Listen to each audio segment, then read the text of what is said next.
Bismillahirrahmanirrahim. Assalamualaikum warahmatullahi wabarakatuh. Selamat pagi menjelang siang. Salam sejahtera bagi kita semua. Semoga adik-adik dalam keadaan sehat walafiat, di kediaman atau di tempat masing-masing. Ya. Pada hari ini seperti biasanya, yang dimana pada perkuliahan minggu kelima ini akan disampaikan di mana perkuliahan ini tentang psikologi kerja dan iklim kerja, ya, di mana hal ini sangat penting disampaikan untuk adik-adik semuanya. Baik, pada tujuan pembelajaran seperti biasanya, ya, di mana harapan dari perkuliahan minggu kelima ini dengan tematik tentang psikologi kerja dan iklim kerja, di mana ada dua hal yang diharapkan ya untuk tujuan pembelajaran. Yang pertama adalah mahasiswa mampu menguasai tentang psikologi kerja dan iklim kerja, ya, berkaitan dengan dampak negatifnya dalam hal ini berdasarkan keilmuan psikologi kerja maupun iklim kerja secara tepat dan benar tentunya, serta mahasiswa mampu menjelaskan dampak psikologi kerja dan iklim kerja, di mana berkaitan juga dengan pengendalian bahaya tersebut berdasarkan keilmuan secara tepat. Berikutnya, di mana sebab akibat, ya, keterkaitan dengan topik atau tematik pada hari ini, ya. Yang pertama atau diawali di mana dari data yang didapat, ya, pada hasil studi MMI pada tahun 2021, ya, bahwasanya menunjukkan tingkat stres pada karyawan di Asia mencapai kisaran 51% ataupun 50% di dunia tingkat stres ini, ya, untuk khususnya di tempat kerja. Sedangkan di Indonesia sendiri kurang dan lebih sebanyak 56% karyawan dalam kondisi sangat mudah terkena stres akibat kerja. Diketahui hal ini menyebabkan, ya, tingkat stres pada seorang pekerja atau karyawan sangat begitu meningkat, ya, atau bahasanya dalam hal ini cukup tinggi, ya, akan hal ini. Oleh karena itu proses atau produktivitas pun memungkinkan, ya, di sini, atau bahkan kecelakaan dalam bekerja pun memungkinkan banyak terjadi, ya, akibat psikologi yang kurang stabil dalam hal ini, ya. Baik, dimana secara umum atau secara definitifnya psikologi diartikan, ya, dimana dari atau menurut Wertheimer, di mana kata psikologi ini diambil atau dikutip dari bahasa Yunani, ya, merupakan gabungan dari kata psikis yang berarti jiwa dan logos yang berarti ilmu. Dalam hal ini adalah untuk psikologi diartikan sebagai ilmu yang mempelajari tingkah laku manusia maupun makhluk hidup, ya, pada beberapa teknologi keilmuan ini, ya. Sedangkan menurut beberapa referensi lainnya dikatakan, ya, untuk psikologi ini merupakan suatu studi ilmiah tentang perilaku, ya, kognisi atau emosi dan motivasi serta proses mental manusia yang ada dalam industri ataupun organisasi, ya. Bahwasanya kegiatan yang terkoordinasi dari suatu kelompok orang yang bekerja secara kooperatif, ya, untuk mencapai tujuan yang sama tentunya, ya, di bawah otoritas dan kepemimpinan tertentu. Adapun tujuan atau pengertian lainnya disampaikan bahwasanya psikologi ini merupakan ilmu yang mempelajari perilaku manusia dalam hubungan dengan dunia kerja baik individu, interpersonal, manajerial maupun pengorganisasiannya, ya, di mana memiliki tujuan menciptakan dan memelihara suasana kerja yang baik, sehat, nyaman, ya, selaras dan aman yang akan mendukung upaya peningkatan produktivitas dari suatu industri atau perusahaan tersebut. Secara teoritis kebutuhan manusia ini ada sebutannya kebutuhan dasar manusia ada 4 kurang dan lebihnya, ya, yaitu ada kebutuhan rasa aman, ya. Kebutuhan ini meliputi kebutuhan di mana proteksi atau perlindungan dari suatu bahaya fisik maupun emosional ya. Ada juga kebutuhan bersosialisasi ya, pengenalan, pengakuan, penyesuaian diri terhadap nilai-nilai, norma dan struktur sosial, kebutuhan harga diri, hak untuk memperoleh, kewajiban untuk meraih, mempertahankan pengakuan dari orang lain ya. Dan kebutuhan aktualisasi atau kebutuhan di mana terus mengembangkan potensi yang dimiliki ya, sepenuhnya sesuai kemampuan diri ya, terus berkembang sekiranya ya. Aspek psikologi ini ya secara individual atau intelijensinya ya, di mana ada beberapa aspek. Yang pertama ada bakat atau kemampuan khusus ya. Pada beberapa konteks ini ya, kemampuan seseorang dapat dideteksi ya melalui beberapa tes psikologis. Nah ini akan mempengaruhi juga sebenarnya si pekerja ini berbakat atau berkemampuan di mana sekiranya ya.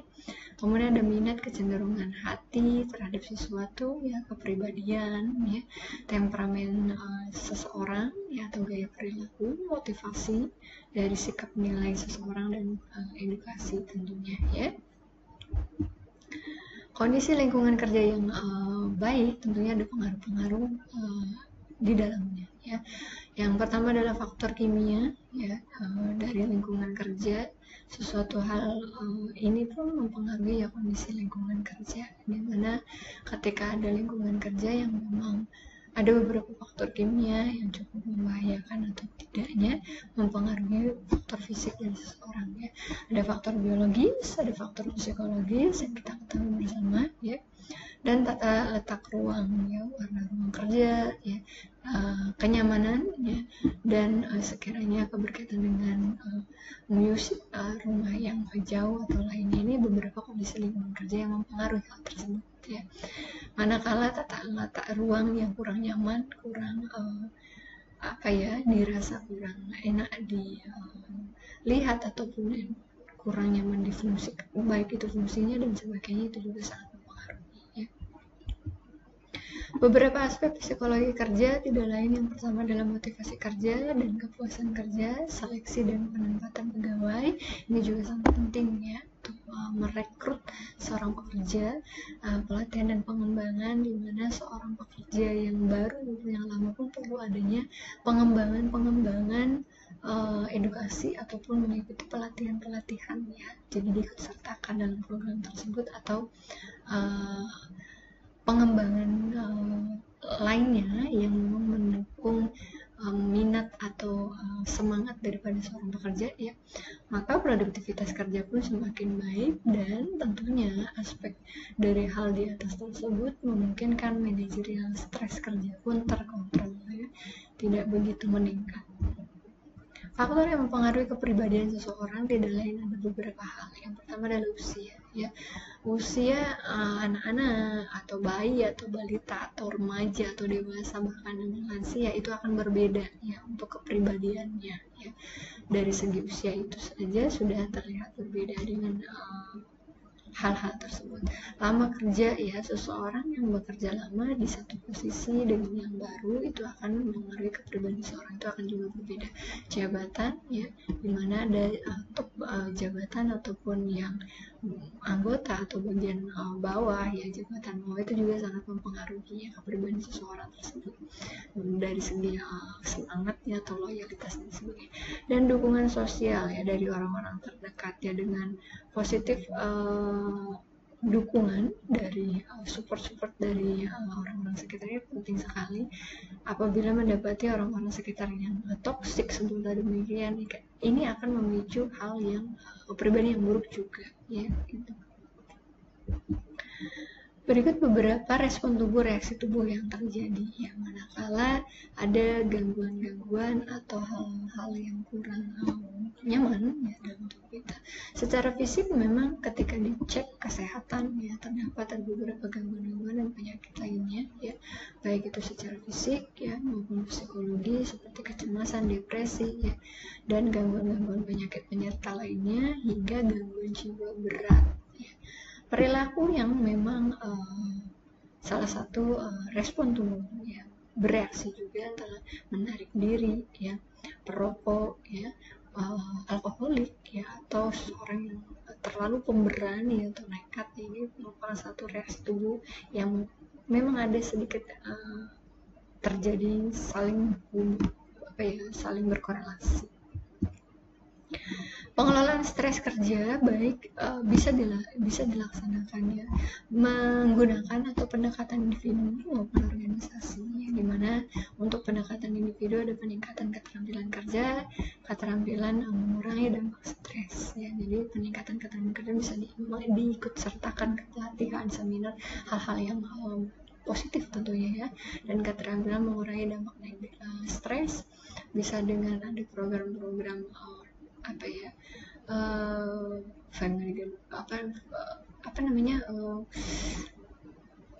sebutlah untuk mengurangi dampak stres ya, mau refreshing atau lainnya ya. Ada juga pendekatan struktur organisasi yang baik, tertata, terstruktur ya, dan job desk-nya jelas ya. Nah, ini juga pendekatan organisasi. Ada pelatihan juga mengikuti seminar atau pelatihan untuk mengupdate skillnya atau perkembangan keilmuannya dan sebagainya. Seleksi dan penempatan pegawai ini juga penting ya, dengan mengikuti seleksi yang terklasifikasi atau memiliki kriteria tersendiri akan menyesuaikan kebutuhan pekerjaan di penempatan pegawai tersebut, yang manakala si A ini cocok untuk misalkan office ya, lebih cepat, ringkas, dan enjoy orangnya ketika mengerjakan pekerjaan office, maka cocok di administrasi, ditempatkanlah di bidang administrasi ya, tidak di lapangan dan sebagainya. Mungkin ketidakcocokan, ketidaksesuaian job desk dan sebagainya memicu stres ini muncul ya, dan lain sebagainya. Banyak pengelolaan stres atau manajemen stres yang dapat dilakukan ya. Untuk dampak psikologisnya sendiri di tempat kerja ini cukup krusial ya, dimana kondisi psikologis yang terganggu atau tempat kerja yang toksik atau yang buruk ini menimbulkan gangguan kesehatan baik secara fisik maupun emosional seorang pekerja ya, seperti gangguan syaraf ya, atau muskuloskeletal ya, tulang belakang ya, dalam tubuh merasa tidak nyaman ya. Kemudian stres dan penyakit psikomatik lainnya ya, dimana meningkatnya penyakit akibat hubungan pekerjaan yang kurang sehat ya, atau kurang baik ya, buruk dalam strukturalnya atau job desk-nya dan sebagainya. Faktor psikologi di tempat kerja tentunya penting sekali ada pengaturan jam kerja ya, sekiranya berdasarkan Kemenaker RI, di mana pengaturan jam kerja ini sekitar 8 jam per hari atau 40 jam dalam minggunya ya. Itu juga diatur ya untuk jam kerja, jangan sampai terlalu lebih dan terlalu menekan sekali ya. Kemudian beban kerja, pressure-nya ya, terlalu target. Nah, ini akan ditekan-tekan terus, akan menjadi suatu beban yang tidak terkendali ya. Wajah dan lingkungan kerja yang kurang sehat ya, banyak mungkin lingkungan kerjanya yang cukup atau kurang sehat cukup menyikut ya, sangat relationnya ini hubungannya sangat toksik sekali ya. Tanggung jawab dari seorang pemimpin, seorang pemilik ya daripada industri juga penting, bukan hanya tanggung jawab dari seorang pekerja atau karyawan saja ya, tapi dari lintas yang berkaitan juga ya, atau yang berkaitan juga dalam suatu organisasi tersebut. Kemudian ada budaya organisasi yang baik, budaya organisasi yang jelas. Ini juga saling memberikan faktor ya, atas psikologi di tempat kerja. Kemudian kerja monoton itu saja ya, bahkan berpuluh-puluh tahun misalkan, itu bisa memicu stres dari seorang pekerja ya. Ada potensi bahaya faktor psikologi lainnya ya. ketidakjelasan peran yang tadi budaya organisasinya tidak ada ya, konflik peran ya dengan sesama karyawan atau rekan ya, beban kerja berlebih, pengembangan karir, tanggung jawab terhadap orang lain, kapasitas kerja, hubungan sosial, hubungan kerja yang mempengaruhi konsentrasi dan stres kerja. Ini beberapa potensi bahaya lainnya ya. Secara pengendaliannya untuk faktor psikologi ya, untuk manajemen stresnya, yang pertama adalah melakukan pemilihan, penempatan, pelatihan, pendidikan bagi tenaga kerja yang di awal tadi ya, rekrutmen ini kriterianya jelas sesuai dengan kemampuan dan skill, jangan sampai memaksakan diri tidak sesuai dengan kriteria yang diinginkan. Misalkan mengadakan program kebugaran bagi tenaga kerja, biasanya ada di tempat kerja itu seminggu sekali ada kebugaran jasmani, entah senam, running ataupun lainnya ya, bersifat kebugaran jasmani. Mengadakan program konseling ya, ini juga menjadi suatu wadah untuk menampung curahan hati ya, unek-unek dan sebagainya untuk para pekerja ya. Entah itu mungkin bisa saja masalahnya bukan dari permasalahan penekanan beban kerja ya, tapi ada masalah pribadi yang tidak bisa dipecahkan atau tidak bisa diselesaikan ya, sehingga mempengaruhi psikologinya dan tidak efektif dalam bekerja. Nah, yang penting ada program konseling ini. Mengadakan komunikasi organisasi secara memadai ya, komunikasi terhadap pemimpin, komunikasi terhadap rekan atau bawahan dan sebagainya ya. Memberikan kebebasan bagi tenaga kerja, memberikan masukan dalam proses pengambilan keputusan. Jadi diberikan wadah ya untuk opini, berpendapat ya, jadi tidak kata pimpinan ya udah kalian atau karyawan harus menurut, tidak, tapi diberikan kebebasan untuk berpendapat, bermusyawarah dalam hal ini ya. Itu juga menjadi suatu penghargaan tersendiri ya bagi seorang bekerja di situ ya, apabila diberikan kebebasan untuk proses pengambilan keputusan di suatu industri atau perusahaan ataupun manajemen tersebut ya. Mengubah struktur organisasi, fungsi dan merancang kembali pekerjaan yang ada, jadi mereshuffle, merotasi dan sebagainya. Menggunakan sistem pemberian imbalan tertentu, reward ya, ini penting juga ya. Kebanyakan di berbagai lintas ya, psikologi kerja ini sering terjadi ya, karena apa? Terlalu banyak punishment atau sanksi. Ini nggak boleh, ini nanti kena ini melanggar aturan ini, tapi tidak pernah ada rewardnya. Ini penting juga ya diadakannya sistem pemberian imbalan dalam hal itu adalah reward untuk seorang pekerja ya. Entah bentukan rewardnya apa sesuai dengan ranah atau kebijakan dari pihak-pihak perusahaan atau industri tersebut ya. Pengendalian sesuai kebutuhan dari hal tersebut. Ada pemeriksaan kesehatan ya, baik di awal dan berkala. Dan artinya adalah tes psikologi itu penting ya, biasanya ada prakerja kita itu dites ya, untuk tes psikologi, dan ada berkala atau rutin atau lainnya ya, untuk mengecek di mana kita ini sesuai ya penempatan bidang dan skill kita ya. Peningkatan keterampilan ya, diikut sertakan tadi ya, pelatihan dan sebagainya. Perbaikan lingkungan kerja ya, bisa saja rotasi dan sebagainya ya, kalau memang lingkungan kerjanya di situ toksik, bisa mulai berpindah dari divisi misalkan ya, jikalau memungkinkan atau memang diperbolehkan ya. Peningkatan motivasi kerja ya, jadi ada dukungan dari orang-orang sekitar untuk meningkatkan motivasi seseorang untuk bekerjanya, niatannya apa, artinya dikuatkan lagi ya. Ini beberapa kasus studi ya, dari beberapa jurnal ibu kutip ya, ada beberapa permasalahan baik kondisi fisik maupun kondisi mental. Faktor psikologi dalam kasus ini tidak lain adalah komunikasi ya. Komunikasi ini penting, mempunyai peluang untuk satu sama lain saling berkomunikasi ya, pada para pekerja yang memang pekerjaan mereka merupakan tanggung jawab bersama teamwork ya. Walau tidak terdapat bacaan, para pekerja tidak merasa stres saat bekerja, sehingga komunikasi ini diperlukan juga ya untuk menjalin suatu hubungan atau interaksi baik di atau kepada atasan maupun kepada rekan sejawat ya. Nah, ini beberapa regulasi berkaitan dengan psikologi ya. Ada Permenaker Seri nomor 5 tahun 2015 tentang kesehatan kerja dan tentang keselamatan dan kesehatan kerja di lingkungan kerja ya. Dan ada Peraturan Presiden nomor 64 tahun 2011 tentang pemeriksaan kesehatan dan psikologi calon tenaga kerja asing. Oleh karena kenapa setiap ada oprek ataupun rekrutmen tenaga kerja itu pasti akan ada tes psikologi ya, itu sebagai suatu langkah dimana untuk mengecek secara prosedural ya, psikologis dan di calon para pekerja. Ini ada beberapa standar faktor psikologis dari Permen nomor 5 tahun 2018 ya, untuk faktor-faktor psikologinya. Jadi ini sistemnya adalah seperti kuesioner ya. Tujuan tugas-tugas dan pekerjaan saya tidak jelas misalkan.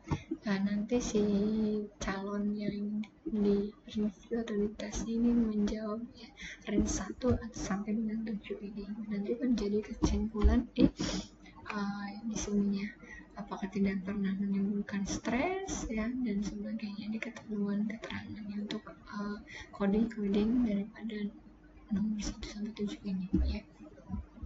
Kalau kebanyakan hasil skornya adalah selalu menimbulkan stres di angka 7, semua sudah fix ya. Kesimpulannya nanti bisa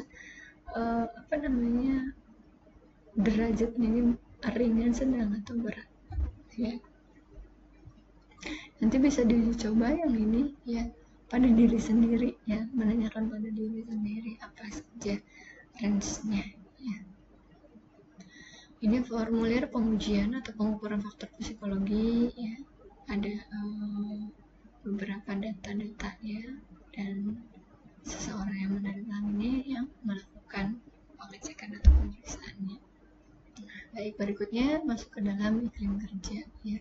Iklim kerja sendiri dilatar belakangi ya, semakin majunya teknologi dan proses produksi di dalam industri yang menemukan suatu lingkungan kerja yang punya iklim dan cuaca tertentu yang berupa iklim kerja panas dan iklim kerja dingin. Iklim kerja tersendiri diartikan sebagai kombinasi dari suatu udara, kelembaban udara, kecepatan gerakan, dan suhu radiasi. Kombinasi dari keempat faktor ini dihubungkan dengan produksi panas oleh tubuh yang disebut tekanan panasnya. Dan beberapa definitif lain dari referentif ya, serta ada iklim kerja diartikan suatu kombinasi dari suhu kerja, kelembaban udara, kecepatan gerakan udara, dan suhu yang berkaitan di suatu tempat kerja. Kurang dan lebihnya beberapa iklim kerja demikian ya, kombinasi dari suatu kerja, kelembaban juga ya. Jenis macam iklim kerja terbagi menjadi dua, ada iklim kerja panas dan iklim kerja dingin ya. Untuk iklim kerja panas merupakan salah satu di mana kondisi yang disebabkan oleh iklim kerja yang terlalu tinggi adalah apa yang dinamakan dengan tekanan panas ya. Jadi berkaitan dengan cuaca juga ini ya, keseluruhan beban panas. Dampaknya bisa saja dehidrasi ya, heat stress, kemudian heat fatigue. Jadi ada gangguan pada sistem motoriknya ya, ada heat cramp, heat exhaustion, dan syncope dan stroke, bisa saja mengalami stroke. Dampak kesehatan tentunya hal yang tadi disampaikan. Dampak keselamatannya mudah tersinggung, tubuh moral kerja, angka absen tinggi, timbulnya kesalahan dan kerusakan mesin, dan perilaku berbahaya lainnya. Nah, ini gambarannya dampak dari iklim kerja ya. Penurunan suplai oksigen kurang, terjadi dehidrasi ya. Kemudian heat cramps, bertambahnya keringat ya. Heat exhaustion, suhu normal, tekanan darah menurun lagi cepat, dan terjadi lemah dan pingsan. Sedangkan heat stroke akibat pengaruh suhu yang terlalu panas ya, faktor yang berat, gejala suhu naik, kulit kering, panas. Berikan beberapa bantuan pertolongan ketika tanpa kompres atau selimut basah. Kompres yang kompres air dingin ya. Dampak lainnya kelesuhan, lesuh, letih, lunglai, ya, L5, marah, tidak nyaman, kinerja menurun, ya, kurang konsentrasi, kemerahan kulit akibat panas, kekakuan otot, kecapean, stroke. Nah, ini proses mekanisme keseimbangan tubuh ya. Jadi untuk keseimbangan tubuh, baik itu secara elektrolitnya maupun fase lainnya ya. Baik, berikutnya adalah termoregulasi atau osmoregulasi, di mana proses menjaga suhu tubuh agar stabil ya, proses keseimbangan air dan zat yang terlarut ya, dalam tubuh tentunya. Kurang dan lebihnya baik termoregulasi maupun osmoregulasi ini ya, untuk sistem hipotalamus mengaktifkan mekanisme tersebut ya, sehingga kondisi otot, pembuluh darah dan sebagainya ini bekerja dengan cukup baik ya. Keseimbangan berkaitan dengan panas ya, yaitu sirkulasi darah dan evaporasi keringat ya. Sirkulasi darahnya agak terganggu ya, dan evaporasi keringatnya bercucuran. Respon tubuh terhadap panas tentunya peningkatan suhu tubuh, peningkatan denyut nadi ya, peningkatan aliran darah, peningkatan kebutuhan oksigen, peningkatan asam laktat dan otot sehingga mempercepat kelelahan, berkeringat dan mengeluarkan elektrolit sehingga terjadi akan dehidrasi tersebut. Penyesuaian iklim kerja panas, orang-orang Indonesia tentunya proses beradaptasi secara biologis dengan iklim tropis ini kurang lebih ya sekitar 29-30 derajat Celcius dengan kelembapan 85 hingga 90% ya, untuk aklimasi daripada orang-orang Indonesia ini ya. Penyesuaian adaptasinya cukup baik ya, untuk adaptasinya cepat. Ini nilai ambang batas dari iklim kerja ya untuk ISBB ya, dimana berdasarkan Permenaker ini ya ada beberapa catatan kecil ya, baik dalam beban kerja yang ringan, sedang, berat atau sangat berat, mengatur waktu kerja jam ya, bisa saja tentunya ini 8 jam biasanya untuk per hari. Iklim kerja dingin tersendiri dapat beberapa, di mana suhu dinginnya dapat mengurangi efisiensi dengan kelemahan kaku atau kurangnya koordinasi otot. Reaksi setiap orang dengan lain akan berbeda-beda walaupun terpapar dalam lingkungan yang sama. Ada beberapa slogan atau safety signs ya, stiker seperti ini kurang lebih ya, waspada iklim kerja panas, kemudian ditempel misalkan iklim kerja panas berbahaya bila di atas ambang batasnya ya.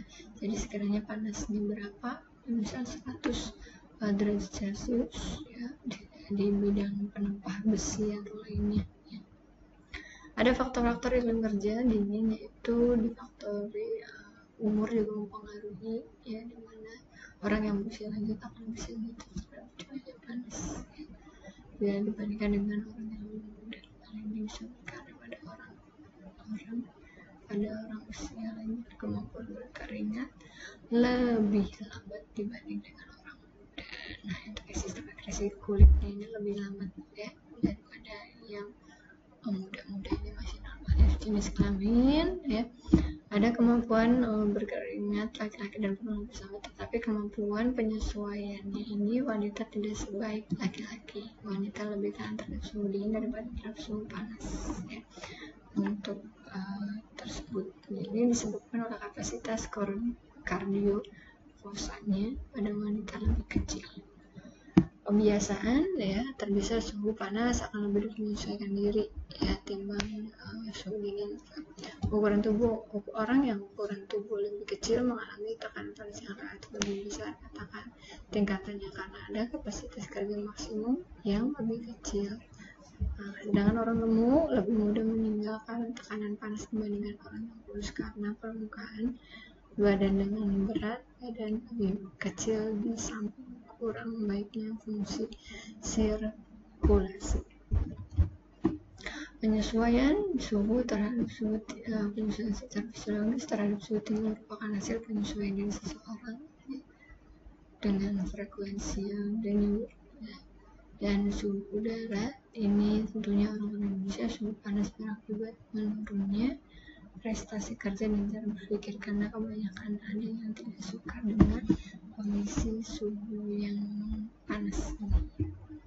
Masa kerja secara umum, lamanya seseorang menjalani suatu pekerjaan akan mempengaruhi sikap dan tindakan dalam bekerja. Semakin lama seseorang menempati pekerjaan tersebut, maka penyesuaian diri dengan yang bekerja semakin baik. Lama kerja, seseorang menentukan efisiensi dan produktivitas. Segi terpenting dari persoalan waktu meliputi lamanya seseorang mampu bekerja dengan baik, waktu bekerja sehari menurut periode yang meliputi siang, pagi, dan sore, malam hari. Nah, ini beberapa pengaruh ya, dampak negatif ya, ada terjadi shell blinds ya, transfood dan force sleep ya. Ada beberapa hal yang pernah terjadi kurang dalamnya untuk transfood ya, jadi kayak lembab ya, kaki sepatu kita itu lembab. Nah, ini merupakan kerusakan tubuh akibat kelembaban atau dingin ya. Ada chill blinds, bengkak merah disertai gatal faktor makanan, definisi gizi ya. Dan ada frostbite, ada kondisi ketika kulit dan jaringan di bawahnya rusak atau mati akibat paparan suhu yang sangat dingin. Ini cukup dampak yang sangat negatif ya. Untuk alatnya sendiri ya ada 3 alat, ada heat stress monitoring ya untuk mengukur tekanan panas dengan parameter indeks suhu bola basah, anemometer suatu alat mencukupi tingkat kecepatan laju ventilasi angin, hipogrometer adalah suatu alat untuk mengukur tingkat kelembaban dan udara tentunya ya. Nah, ini anemometer, ini hygrometer. Nah, ini heat stress monitor. Alat ukur ya ada termometer, ada hygrometer, kelembaban psikometer ya, ukuran dan lebihnya. Untuk tingkatan temperatur lingkungan kerja, suhu semakin tinggi, maka kondisi lingkungan yang semakin kritis pun semakin menurun ya. Artinya jika suhunya rendah ya, hal itu terjadi. Jika suhunya itu tinggi, maksudnya dalam kasus ini terlalu dingin, ekstrimnya sangat ekstrim sekali ya, maka akan terjadi dampak negatif ya. Terlalu dingin sekalipun tidak baik, terlalu panas sekalipun tidak baik. Jadi rentan toleransinya yang sedang-sedang saja ya. Untuk cara pengukuran daripada alatnya itu tersebut yang menggunakan suhu inti tubuh ya, ukuran dan lebih dari 38,5 derajat Celcius, denyut nadi selama 1 menit ya, sekitar 110 kali per menit, berat badan, dehidrasi jika turun lebih dari 1,5%, dikatakan dehidrasi jika tidak sampai angka tersebut, kurang atau lebih itu tidak terjadi ya. Suhu efektif dan koreksi ya, indeks sensoris, tingkat panas yang pekerjaan berbagai kombinasi suhu ya. Nilai ambang batas panas ya, ada beberapa putaran kerja dan istirahat yang bekerja terus menerus, ada jeda istirahat ya setiap jamnya, beban kerjanya dengan prestasi ringan, sedang atau berat ya. Untuk nilai ambang batasnya kurang lebih demikian ya. Ini normatifnya.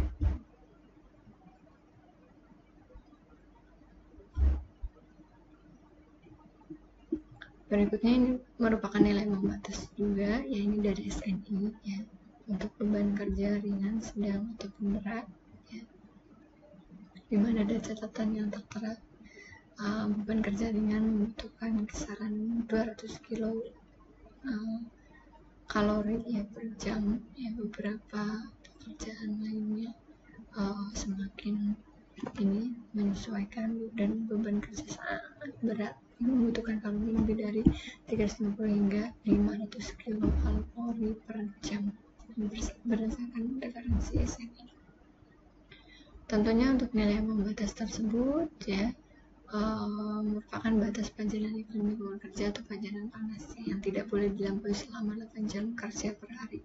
Nah, dalam satuan tabel 1 itu NAB iklim lingkungan kerja dinyatakan dalam derajat Celcius, indeks suhu basah dan bulat. NAB iklim bekerja berdasarkan peraturan Menteri Kesehatan ya. Ini nilai ambang batasnya. Ini juga hal yang sama, nilai ambang batas iklim kerja dingin yang diperkenankan berdasarkan Permenaker RI nomor 5 tahun 2016 ya. Ada suhu temperatur aktual dan kecepatan anginnya ya di tengah.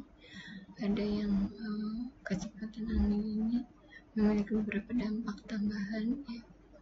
Ada fase sedikit berbahaya apabila suhu temperatur ini dan lebihnya 10 hingga minus 51 misalkan ya. Ada fase sedikit berbahaya, fase bahaya meningkat dan sangat berbahaya ya. Tubuh dapat membeku dalam waktu 30 detik. Nah, ini cukup ekstrim sekali ya.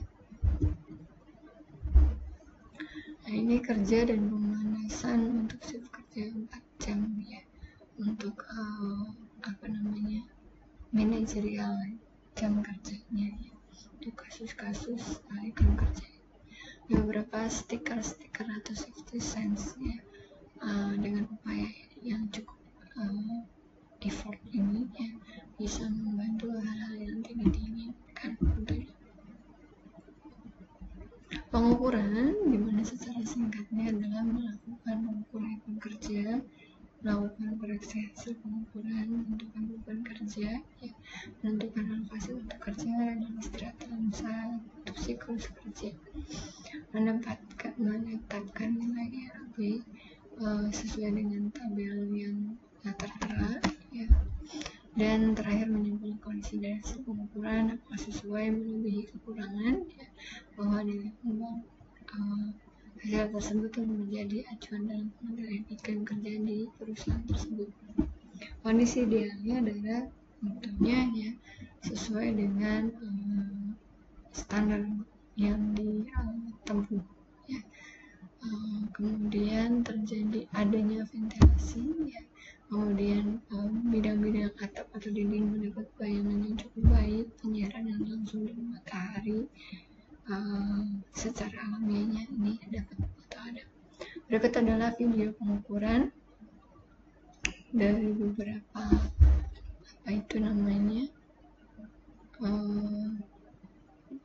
beberapa video tentang video pengukuran dari si iklim kerja ya. Namun bisa di cross check nanti ya. Berikut akan memperagakan pengukuran iklim kerja di tempat kerja. Adapun alat yang kami gunakan Express Gestem 36. Adapun persyaratan salah satunya yang harus kita penuhi, alat ini telah terkalibrasi dan mengeluarkan sertifikat kalibrasi. Pertama-tama, alat ini kita siapkan baterai seperti ini, dan kita harus persiapkan dicek apakah baterainya baru atau sudah habis. Jadi kita cek, kemudian baterainya kita pasang seperti ini, lalu tombolnya kita naikkan, kita on-kan. Oke, setelah itu kita tutup.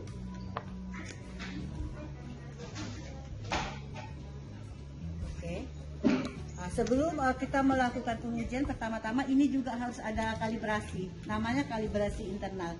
Jadi alat ini harus kita kalibrasi, kita buka, sebelum kita gunakan. Ini alat juga harus dikalibrasi secara internal. Ini menggunakan kalibrator. Ini kalibrator ini sudah ada nilainya. Oke, kita pasang di sini. Dan hasil daripada kalibrasi ini tidak boleh menyimpang atau terlalu jauh daripada hasil yang nilai yang ada di kalibrator ini. Kalibrasi ini tidak boleh melebihi daripada hasil dari kalibrator. Minimal hasilnya kurang lebih 0,5 masih bisa. Baik, ini kita catat ya, kita catat hasil kalibrasi ini. Weightnya berapa, suhu basahnya berapa, dry-nya berapa, globanya berapa, dan RH-nya berapa, kita catat. Hasil pencatatan daripada kalibrasi alat ini kita samakan dengan kalibrator ini. Jadi apabila hasilnya sama berarti alat ini siap dipakai. Kemudian setelah selesai kalibratornya kita lepas. Ini kita stopkan dulu ya. Kalibratornya kita lepas.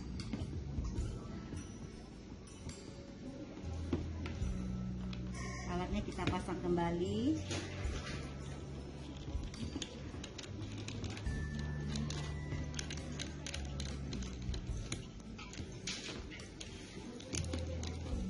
Ini dikencangkan ya. Sekarang misalnya ini jam 14, kita diamkan 20 menit, jadi nanti 14.20. Setelah itu nanti kita uji selama 6 kali dengan masanya 5 menit. Yang tadi 14.20, nanti sini 14.25, saat sini 30. Jadi sini ada 6 kali pengujian. Ini biasanya kita uji ini di atas tripod ya, bisa kita taruh di atas tripod dan kita ukurnya di sini ya. Jadi kan ada pekerjanya ya, biasanya di banyak pekerja di dekat meja pekerja, agar kita bisa lihat paparan itu kerja terhadap pekerja. Biasanya kita pasang di sini. Kita pasang dulu, kita biarkan, nanti kita tunggu.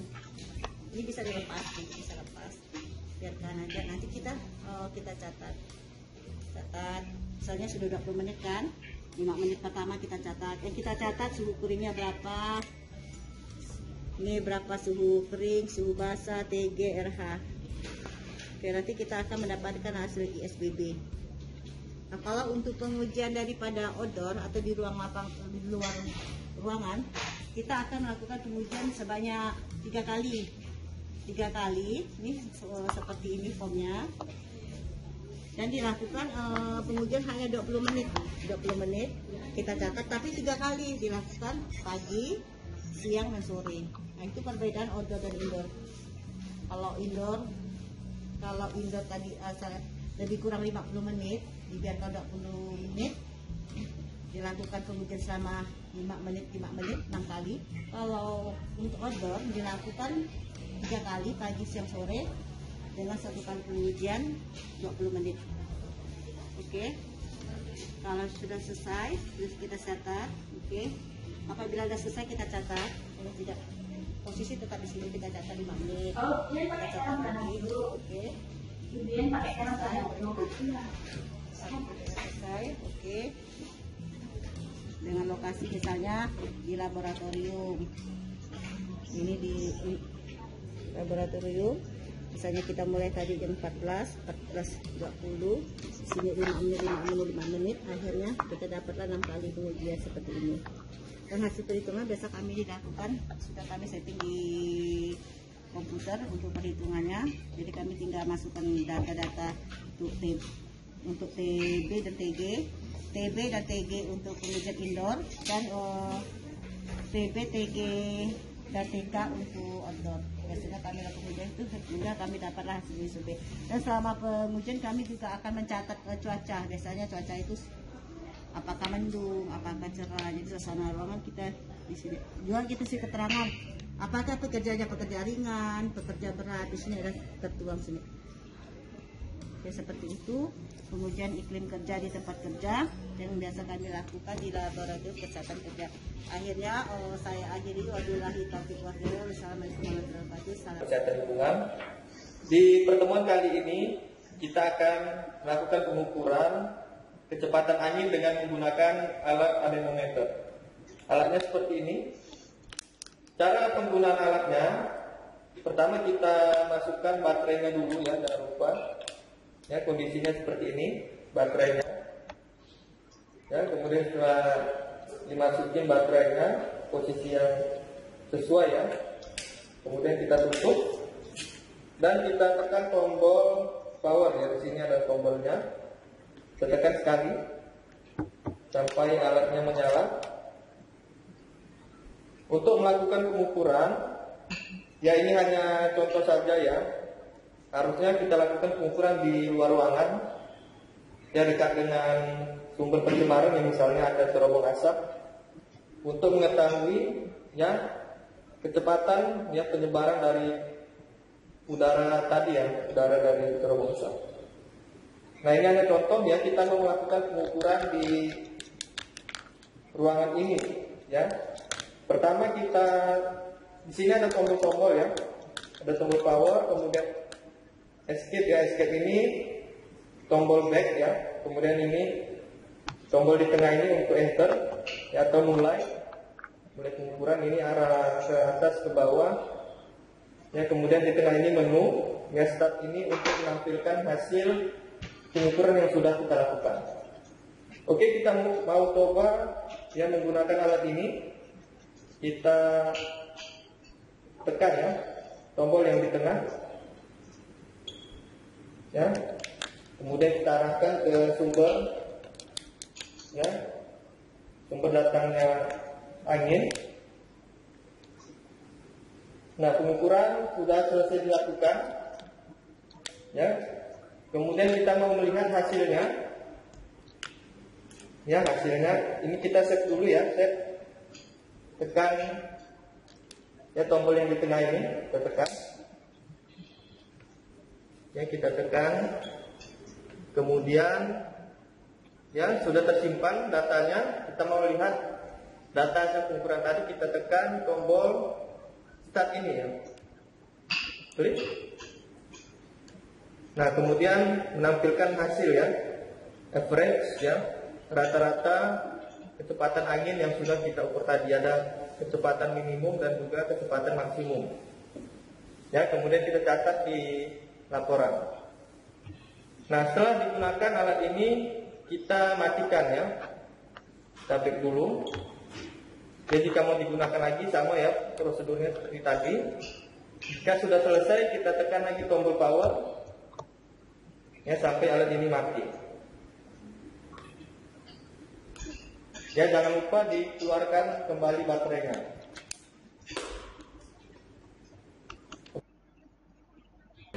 Buang air di suatu tempat tertentu.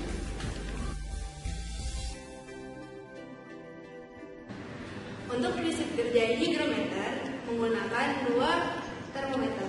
Termometer yang pertama digunakan untuk mengukur suhu udara, dan yang kedua untuk mengukur suhu udara jenuh atau lembab. Nah, pada termometer yang ini, yang kedua, terdapat kain atau kapas yang basah dan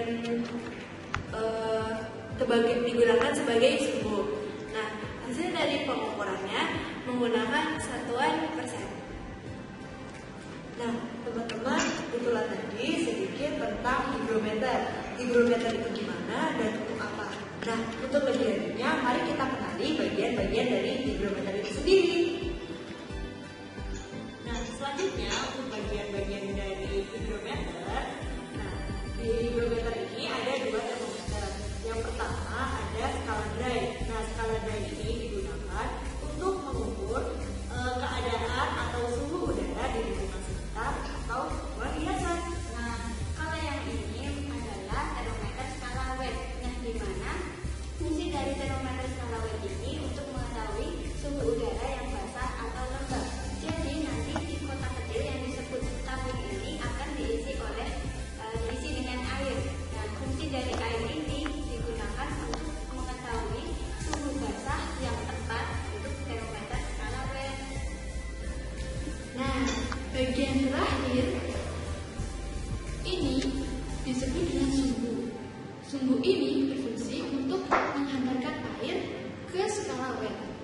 Yang seperti dijelaskan di awal, untuk satuan dari kelembaban pada alat hygrometer ini itu menggunakan persen, yaitu rentan antara 0% sampai 100%. Nah, kan tadi teman-teman udah dijelasin kan bagaimana ini bagian-bagian hygrometernya. Nah, di sini nanti kita akan mencoba menggunakan hygrometernya. Nah, tadi kan teman-teman udah dijelasin tentang apa fungsi dua termometer ini, termometer dry sama wet. Nah, nanti kita akan mengidentifikasi nih perbedaan semua antara kedua termometer dry sama wet. Nah, nanti setelah kita dapat spesiesnya, kita dapat langkah selanjutnya. Nah, pada termometer dry dan wet memiliki skala dari -20 sampai 50. Yang wet juga sama, dari -20 sampai 50. Nah, pada di tengah-tengahnya itu terdapat kolom yang menunjukkan interval dari kedua termometer dari skala 1 derajat Celcius sampai 9 derajat Celcius. Nah, pada hygrometer ini kan telah kita ketahui bahwa ada dua skala, yaitu skala dry dan juga wet. Nah, pada hygrometer ini skala yang terbaca pada skala dry yaitu 33 derajat. Sedangkan pada skala wet itu terbaca di 21 derajat. Kemudian kita harus mencari selisih antara kedua skala ini dengan mengurangkan skala dry dikurang dengan skala wet, di mana skala dry yaitu 28 derajat dikurangkan dengan skala wet yaitu 21 derajat, dan didapatkanlah hasil atau selisihnya yaitu 7 derajat. Nah, tadi kan udah diketahui berapa selisih dari skala dry dan skala wet. Nah, 7 derajat itu akan kita baca melalui tabel interval dari 1 derajat sampai 9 derajat. Nah, kita tarik dari angka 7 derajat ke bawah, kemudian dipaskan dengan skala wet. Nah, kita luruskan dengan menggunakan penggaris. Tadi kan di skala wet menunjukkan suhu 21 derajat. Kita tarik sampai ke interval angka ke-7. Nah, diperoleh kelembaban udara di ruangan ini sebesar 46%. Ya teman-teman, sekilas itu video tentang hygrometer dari kami. Berikut ada formulir pengujian atau pengukurannya dari si iklim kerja tersebut ya. Nah, ini dasar hukumnya ya, baik dari Permenkes, Permenaker, ya, iklim kerja, NIOS, ya, SNI dan sebagainya.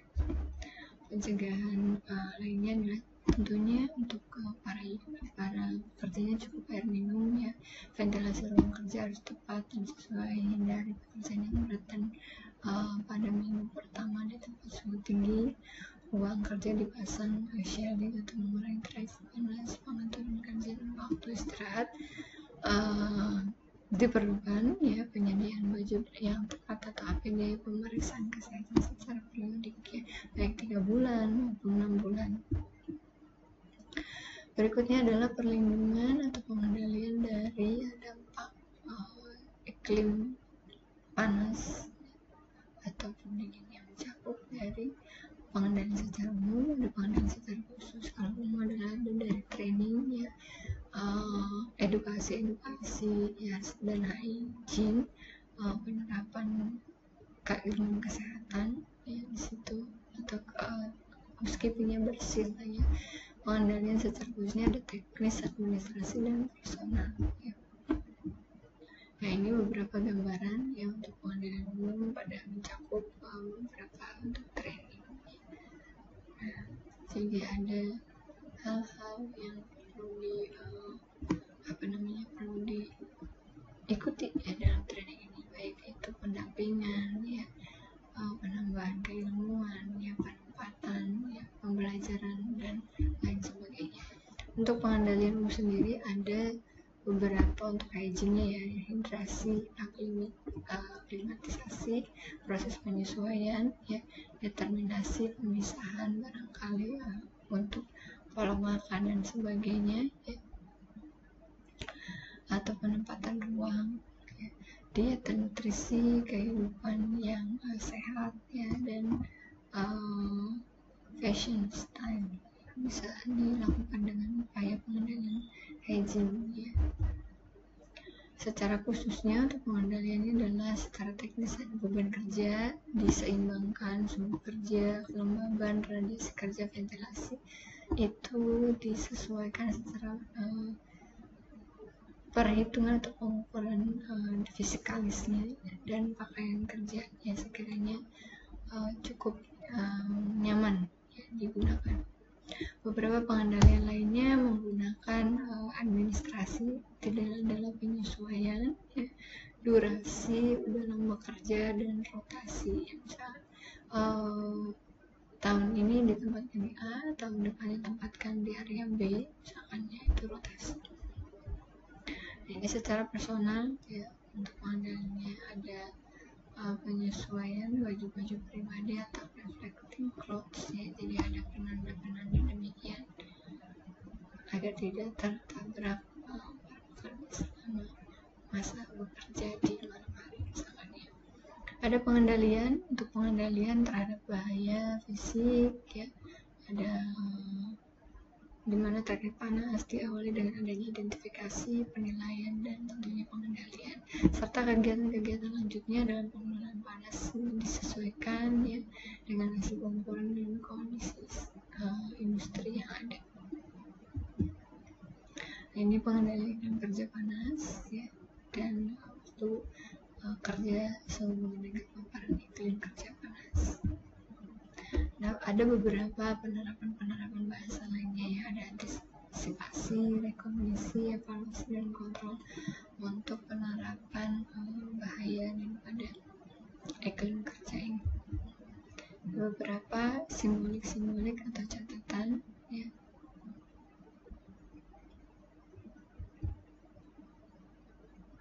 Berikut adalah case study ya, berdasarkan hasil tabel nomor 2 mengenai kandungan kesehatan dan pelaku pekerja pada bulan produksi dari total pada 2021 diketahui 12 orang sering mengalami dehidrasi dan 12 orang sering mengalami stres ya, para pekerja banyak asing dan mengapakkan dari total pekerja 17 diketahui 10 orang sering mengalami dehidrasi dan 9 orang sering mengalami stres. Ini perlu segera ditangani ya.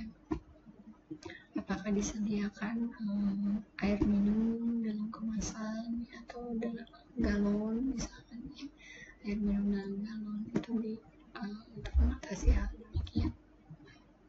Oke, barangkali itu ya yang dapat Ibu sampaikan untuk tematik pada hari ini, di mana kita belajar ya berkaitan dengan psikologi di tempat kerja yang begitu sangat berpotensinya terjadi gangguan kesehatan mental seseorang pekerja. Perlu ada pengendalian ya, agar kinerja pekerja semakin baik dan produktif tentunya ya. Dan iklim kerja memiliki potensi bahaya yang sangat luar biasa ya dalam mempengaruhi aktivitas pekerjaan. Untuk itu perlu adanya pengendalian sesuai kebutuhan dari setiap hal-hal yang diketahui tentunya atau teridentifikasi tentunya ya. Oke, mungkin itu ya untuk tematiknya ya. Baik itu bahaya berkaitan psikologi maupun iklim kerja, tentunya penerapan atau upaya pengendalian dari suatu bahaya tersebut bisa diupayakan ya, baik melalui hierarki pengendalian yaitu seperti eliminasi, substitusi ya, rekayasa engineering, administrasi maupun perlindungan diri ya. Oke, mungkin itu dari Ibu ya. Tentunya semoga bermanfaat ya pada hari ini. Terima kasih ya. Sampai jumpa minggu depan. Semoga dapat dikutip ya pelajaran atau ilmunya dan dimanfaatkan oleh adik-adik sekalian ya. Ibu cukupkan. Wabillahi taufiq wal hidayah. Wassalamualaikum warahmatullahi wabarakatuh. Selamat siang ya. Sampai jumpa minggu depan. Terima kasih.